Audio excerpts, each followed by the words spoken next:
Welcome to Mama Mosey Tarot. No captions, no hashtags, no trending sounds. If you're seeing me, it may be for a reason. I urge you to trust your intuition, trust your body. If this is not for you, it's not for you. I might have something else.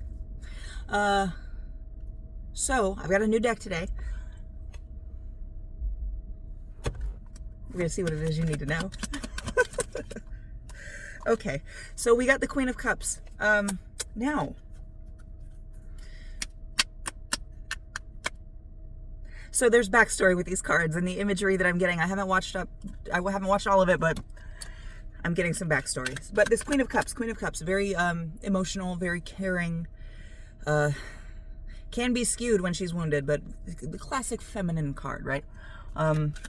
Just really loving, caring, will take care of you, transmuter of emotions. So why are we seeing this? So we got three, the Knight of Wands, the Ace of Swords, and Judgment. Oh, okay. So here in a little bit, you're going to be asked to take action. And I think the Queen of Cups came up for a reason. So we got the Knight of Wands, the Ace of Swords, and Judgment.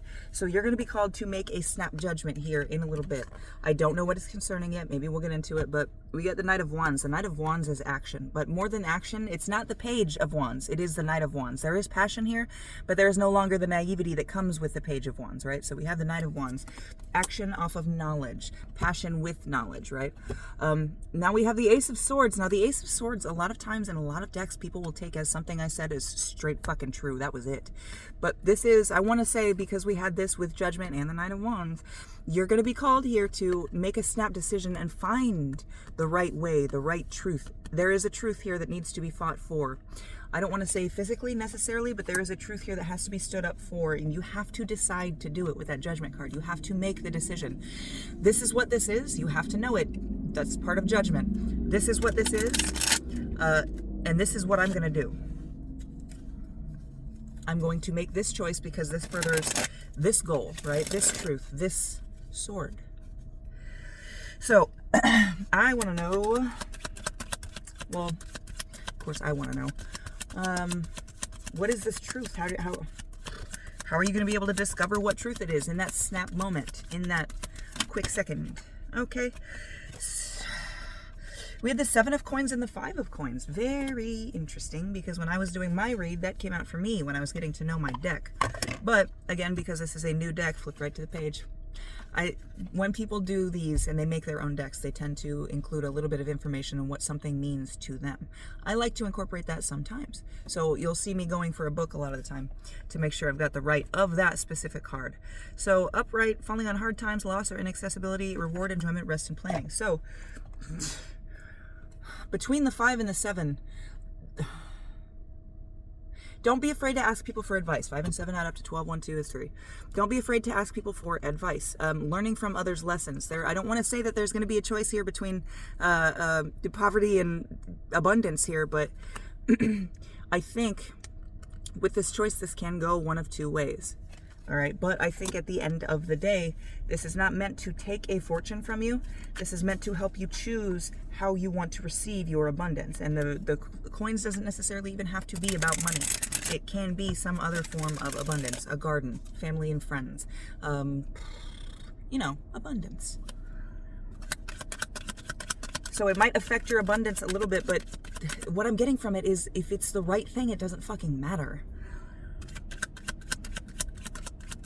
So if there is some sort of safety net here that is being adjusted, twisted, Temperance, be fucking patient. Be fucking patient. Whether something is happening and you don't understand the reason, or you fucking do and you know where it's going and you just want it to hurry up. Patience is key here. Temperance. You are being tempered for something stronger.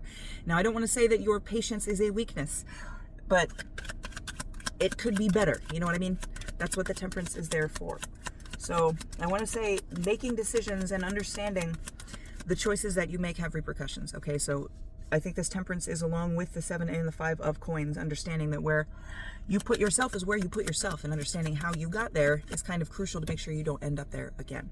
So this might all be because of that Knight of Wands.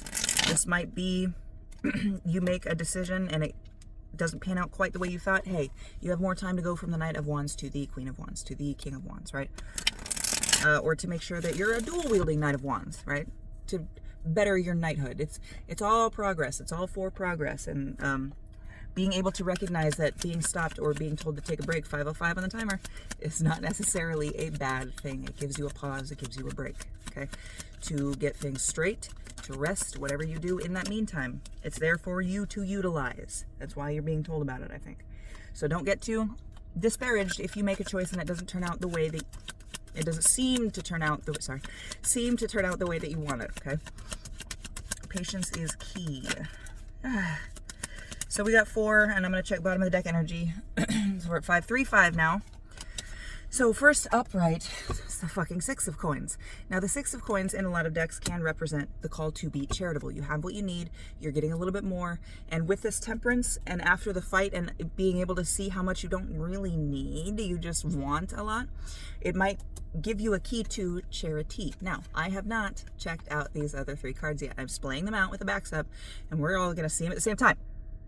Oh boy. Okay, so we get the 8 of Cups, which indicates walking away from something, and the Hermit, which is staying away from something, and the Page of Swords, which is, so like I was saying with the pauses, you've got the King of Swords here. Now in my other deck, the King of Swords is a definer of beauty. But in this one, I want you to look at the symbology here, okay? You have the King of Swords sitting in a chair. A chair is a chair to the King of Swords. It doesn't matter if it's a throne or not. A chair is a chair, and it does just as well as anything else, as long as it has all 4 legs. I want you to look at what all 4 legs are crossed on top of, though. Now, the 2 of Swords in tarot is sometimes being blinded by the options and the truth itself. If you look at the 2 of Swords, she's got a blindfold on. And while Justice herself is blindfolded because Justice is blind, it lends to this 2 of Swords not being able to make a choice because you don't have all the information. Now, if you look on the bottom of that card, there was the swords under that chair, but he is sitting directly on top of them. He knows what he's on top of. So, with the 6 of Coins, the Hermit and the King of Swords, if it leads you to a break with something, to having to let go of something, take that opportunity. Going from that Page of Wands, I said, it looks like you might have to employ some of the King of Swords in there too, okay? That is knowledge, knowing everything, pursuing all of the avenues of information, not just, oh, I'm going to go off this one, I couldn't find the information. Well, no, it's finding the information. It is knowing if I don't have this specific information, it becomes a little bit more of an unreliable, chaotic factor when I make these decisions, okay? And then going off of there. King of Swords is knowledge, it's truth, it's judgment, okay? I really hope this helped. Don't rush, don't push. Don't be afraid to be patient, okay? I love you. 747 on the timer. Love you.